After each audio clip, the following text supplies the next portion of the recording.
রাব্বে আজান দেয়া লাইছে রে, আমি নামাজটা করি আর আমি না পর্যন্ত কেউ বাকি দিস না, ঠিক আছে? سبيل الدموع سبيل مريح تنهد يا صاحي كي تستريح وبث কেউ তোমার মা জানে গো? মা এখন তো নামাজ পড়তে গেছে, অনেকক্ষণ হয়ে গেছে, আয়া পড়বো। আপনার কি লাগবো? এক বস্তা চাল লাগবো। আগের মাসেরটা তো বালা পরে নাই কা, এই মাসেরটা একটু বালা লাগবো। কারণ আপনার চালের বস্তা দিতেছি, অনেক দামি চাই।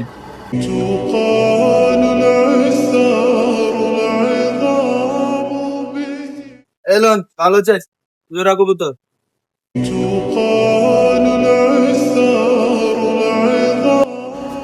কি ভাই, ভালো আছেন? কি অবস্থা?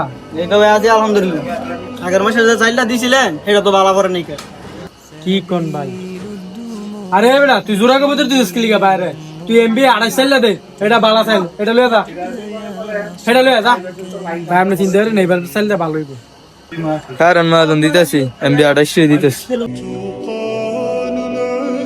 কিছু মনে করেন না ভাই, এইবার চাইলে ভালো হইব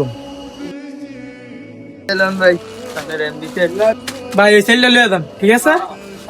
এটা ভালো হইব ভাই এটার দাম কত আর সেটার দাম কত? এই বুঝতাটা কয়টা কইছিলি? মা এখন 1800। 1800 ভাই, এটা 1800 ছিল, এটা 2000 টাকা, বুঝছেন? এই চাইলটা ভালো হইব, আপনি লয়ে যান। ভাই টিয়ায় কোনো সমস্যা নাই, চাল বালা নিছো। আরে সমস্যা নেই, চাইলটা ভালো আছে, তুমি লয়ে যাও। ভাই বস আরাম থাও, আমি গাড়ি লই যাচ্ছি। سبيل الدموع سبيل مريح আপনি কাজটা ঠিক করলেন। আমি ভালো চালটা দিছিলাম, আপনি খারাপ চালটা বেড়ে ধরে দিলেন, আবার দামও বেশি রাখছেন। এই বেটা, আমার ব্যবসায়ী গা, আমি ছোটবেলাতে ব্যবসা করতে করতে বড় হইছি।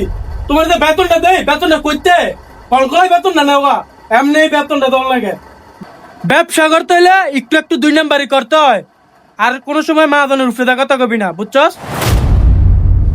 ব্যবসায়ী গাইতেছে আমার।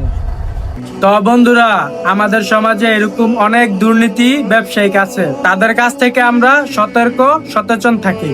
আর বন্ধুরা, ভিডিওটি ভালো লাগলে লাইক কমেন্ট শেয়ার করে দিবেন, যাতে করে মানুষ সতর্ক হয়ে যায়। ধন্যবাদ।